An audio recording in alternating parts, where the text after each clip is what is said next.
Imagine this. A 12-year-old girl walks into Judge Caprio's courtroom with an attitude that would make grown adults uncomfortable. She's not here for herself. She's here because her mother brought her. But what starts as a simple traffic hearing turns into a life lesson this child will never forget. Let us know where you're watching from, because this story about respect, consequences, and parenting resonates everywhere, especially with those who believe that raising good humans matters more than raising comfortable ones. Wednesday afternoon, 2:30 p.m. Providence Municipal Court. Judge Frank Caprio sits at his bench reviewing the afternoon docket. The case seems routine at first glance. Sarah Martinez, age 34, cited for 3 unpaid parking tickets and an expired vehicle registration. Nothing unusual, nothing that would suggest what's about to unfold in this courtroom. The bailiff calls the case, and the heavy wooden doors at the back of the room swing open. Sarah Martinez enters first. She's a woman in her mid-30s wearing scrubs, the kind nurses wear after a long shift. Her shoulders are slightly hunched, carrying the weight of exhaustion that comes from working multiple jobs. Her hair is pulled back in a practical ponytail, and her eyes show the weariness of someone who hasn't had a full night's sleep in years. She walks toward the bench with the hesitant steps of someone who knows they're in the wrong, but doesn't have the resources to make it right. Behind her, moving with an entirely different energy, comes Madison. Madison Martinez is 12 years old, but she carries herself with the confidence of someone who has never been told no, and meant it. She's wearing designer clothes head to toe, the kind of outfit that costs more than her mother probably makes in a week. Expensive sneakers that look like they've never touched actual pavement. A jacket with a logo that screams status. Gold jewelry catches the courtroom lights, bracelets jangling as she walks. But it's not the clothes that catch everyone's attention. It's the attitude radiating from every movement she makes. Her face is buried in her phone, thumbs moving rapidly across the screen. White earbuds are wedged in both ears, the cord dangling against her chest. She doesn't look up when she enters. Doesn't acknowledge the judge, the bailiff, or even the other people in the gallery who have turned to watch this unusual entrance. She's in her own world, and that world clearly doesn't include this courtroom or anything happening in it.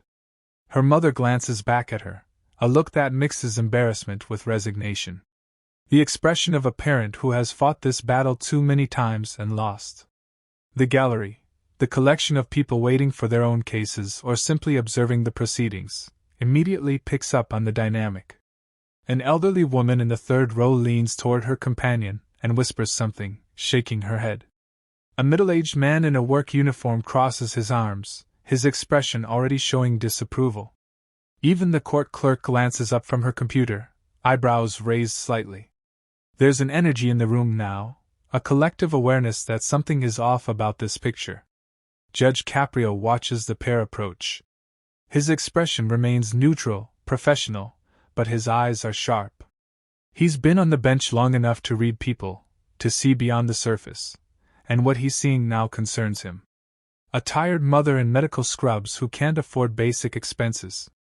A daughter dripping in luxury brands, completely disconnected from the struggle happening right beside her. He clears his throat and speaks, his voice calm and measured. "Miss Martinez, please approach the bench." Sarah Martinez steps forward, but before she can speak, Madison's voice cuts through the courtroom. "Can we hurry this up? I have plans." The words are loud enough to carry, spoken with the casual entitlement of someone who genuinely believes their time is more valuable than everyone else's. She still hasn't looked up from her phone. Sarah's face flushes red with embarrassment. She turns slightly, her voice a harsh whisper. "Madison, please, not now." Judge Caprio's expression doesn't change, but there's a subtle shift in his posture. He leans forward slightly, his hands folding on the bench in front of him. "Young lady, I'm speaking with your mother. Please wait quietly." It's a simple request stated with the calm authority of someone who expects to be heard. But Madison doesn't remove her earbuds. She doesn't even look up.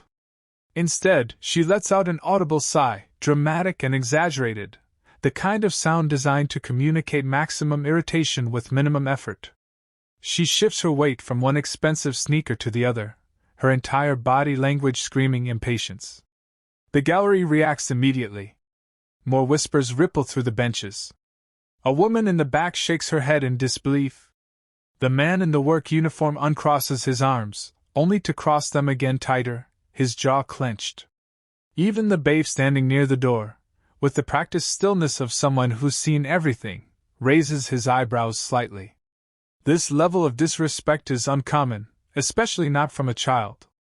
Judge Caprio notes every reaction, his experienced eyes taking in the room's temperature. He returns his attention to Sarah Martinez, but makes a mental note. This won't be his last interaction with the young lady standing behind her. Judge Caprio turns his full attention to Sarah Martinez, his voice returning to its professional tone. Miss Martinez, you're here regarding 3 unpaid parking tickets totaling $450, plus an expired vehicle registration. Can you explain your situation? Sarah takes a breath, her hands clasped tightly in front of her, knuckles white with tension. Your Honor, I work as a registered nurse at Providence General.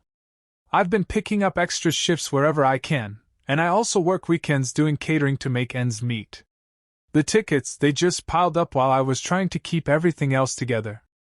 My registration expired because I couldn't afford the renewal and the repair work the car needed to pass inspection at the same time. Her voice is steady but quiet, the voice of someone who has had to explain their financial struggles too many times to too many people. I'm not making excuses, Your Honor. I know I should have handled this sooner. I'm just asking for time to pay. I can do $50 a month if that's acceptable. Judge Caprio nods, his expression softening slightly as he reviews her file. Before he can respond, Madison's voice slices through the moment like a knife. Oh my God! Mom, just pay it so we can leave. This is taking forever. Every head in the courtroom turns. The interruption is so brazenly disrespectful that for a moment there's complete silence. Even the clerk stops typing. Sarah's face goes from embarrassed red to mortified crimson. She turns to her daughter, her voice sharp but desperate. Madison Marie, I need you to be quiet right now, please. Madison finally looks up from her phone, but only to roll her eyes dramatically. Whatever. She draws the word out, making it 3 syllables, each one dripping with contempt. Judge Caprio's expression hardens. His voice remains calm, but there's steel underneath now. Young lady, I need you to remain silent while I'm speaking with your mother. This is a courtroom, not a social gathering. Madison looks directly at the judge for the first time. She doesn't remove her earbuds. She doesn't put her phone away. Instead, she meets his gaze with a smirk that suggests she finds this entire proceeding beneath her. Fine, she says, the single word loaded with insolence. Then she looks back down at her phone, thumbs resuming their rapid movement across the screen. The gallery erupts in whispers.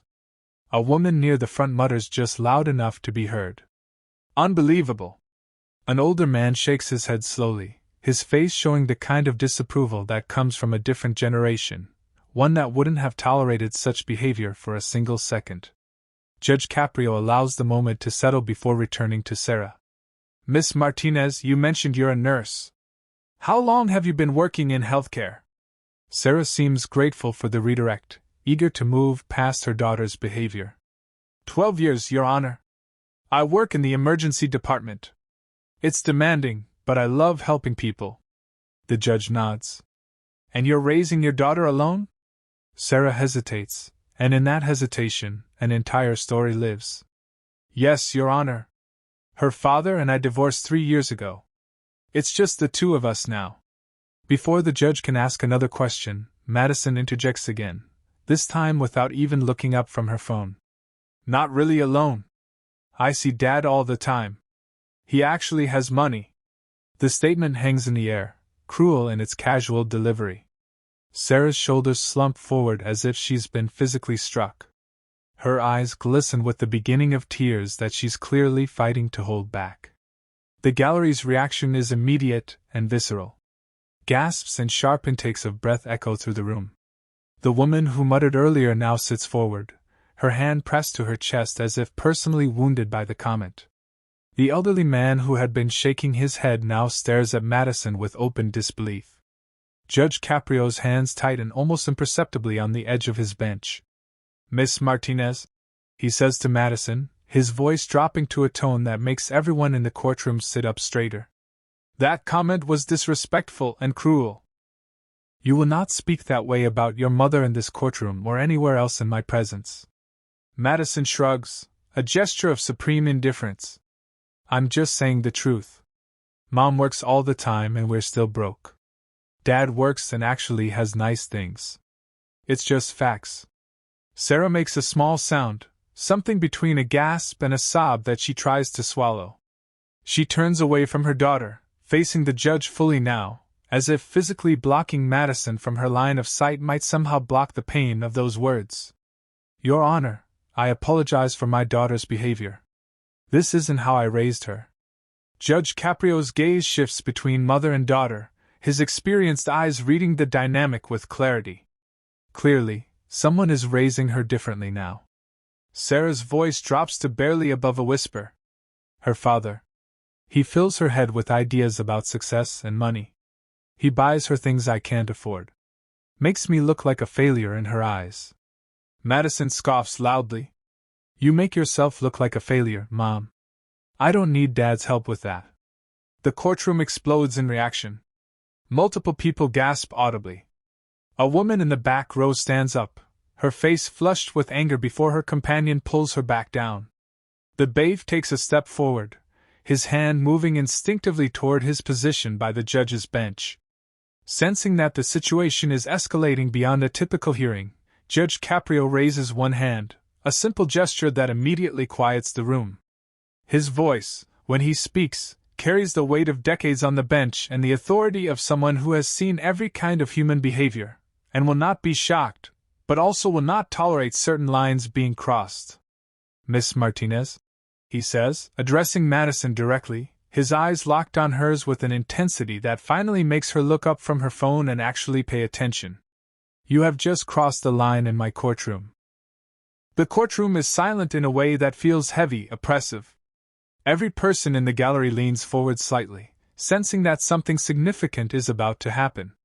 Judge Caprio's gaze remains fixed on Madison, who is still standing with her arms crossed, her body language radiating defiance, even though her eyes show the first hints of uncertainty. "Your Honor," Sarah begins, her voice shaking. "I can handle this at home. Please, let's just discuss the tickets." Judge Caprio raises his hand gently, his eyes never leaving Madison. "Miss Martinez, your mother is trying to protect you right now.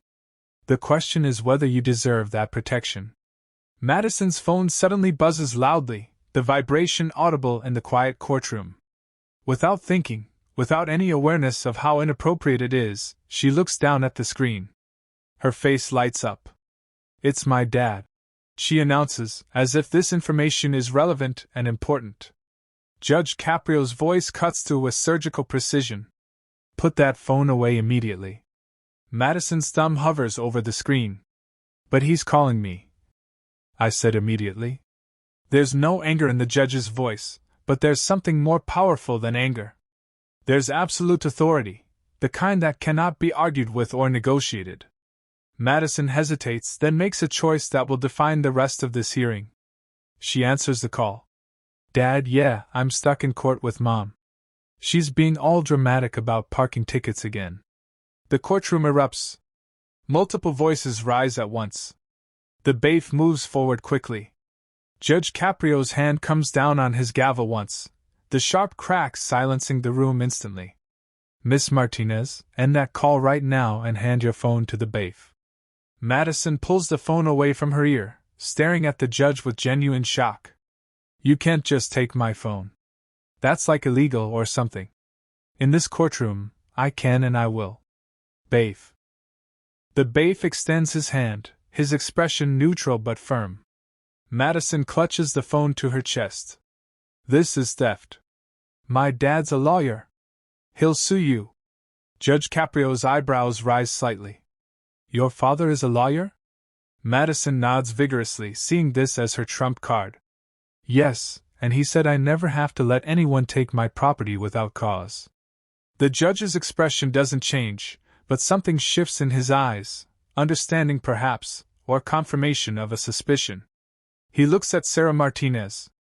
Miss Martinez, is your ex-husband an attorney? Sarah nods miserably, her face in her hands now. Yes, Your Honor. He practices corporate law downtown. And does he pay child support as ordered by the court? Sarah's voice is barely audible. He's supposed to pay $800 a month. He's 8 months behind. The gallery's reaction is immediate and loud. Whispers turn to exclamations. A man in the second row says clearly, 8 months? A woman nearby adds, but he can buy her all that. She gestures toward Madison's expensive outfit. Judge Caprio picks up a pen and makes a note. 8 months. That's $6,400. Sarah nods, unable to speak. And yet your daughter just mentioned he has money for nice things. Sarah's voice breaks. He lives in a penthouse downtown with his new wife. Takes Madison shopping every other weekend. Buys her whatever she wants. I can't compete with that, and he knows it. Madison's face flushes. You're just jealous because Dad upgraded. The words are meant to wound, and they hit their target perfectly.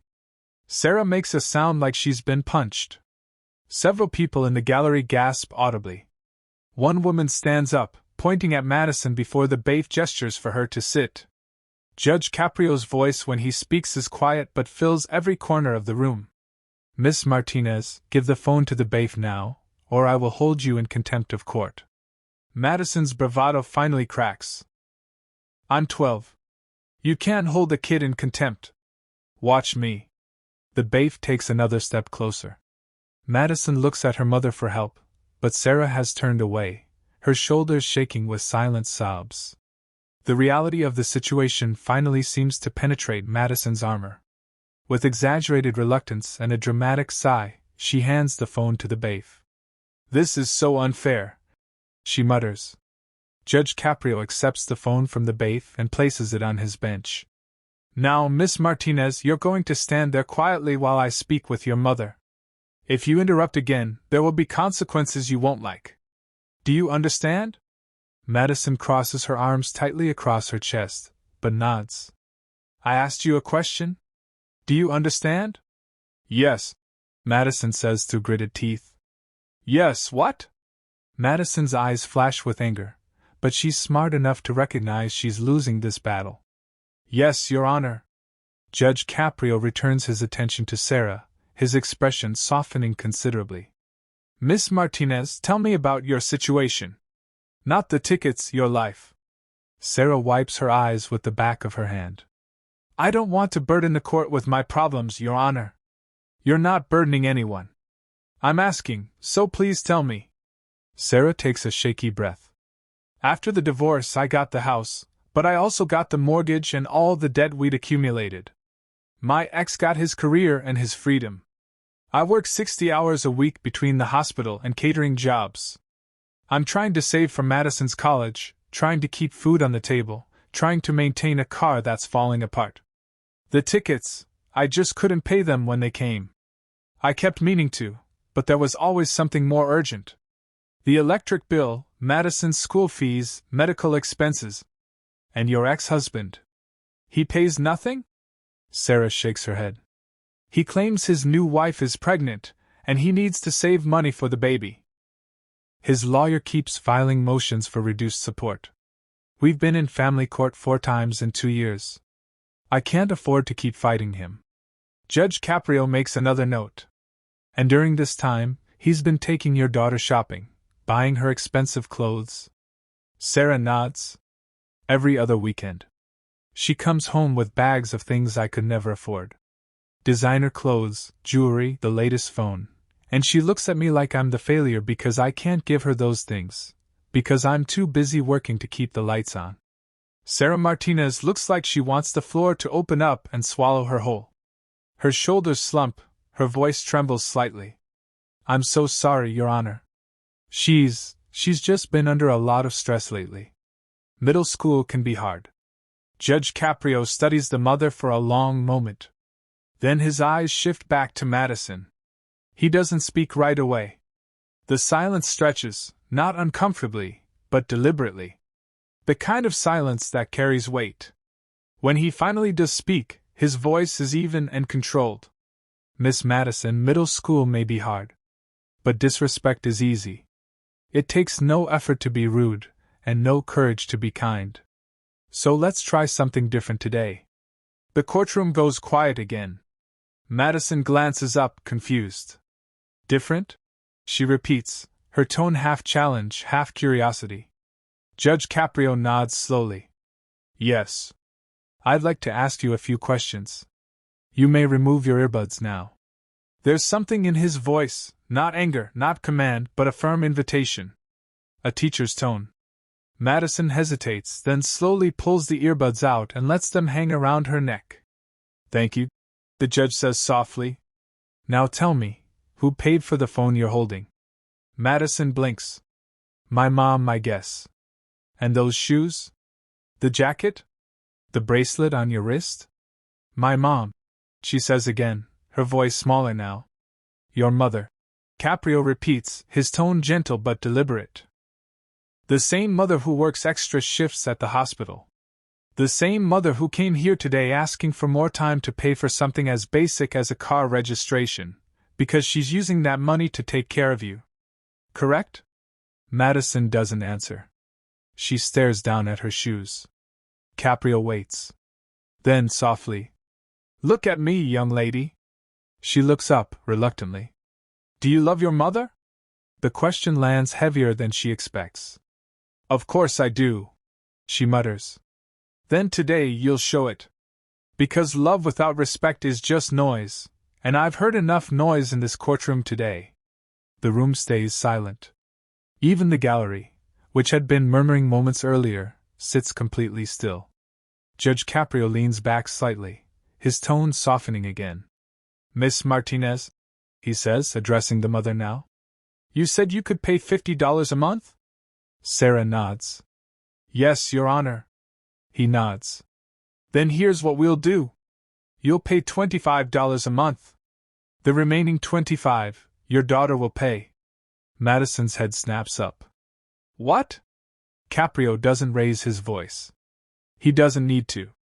You heard me. I assume you receive an allowance, correct?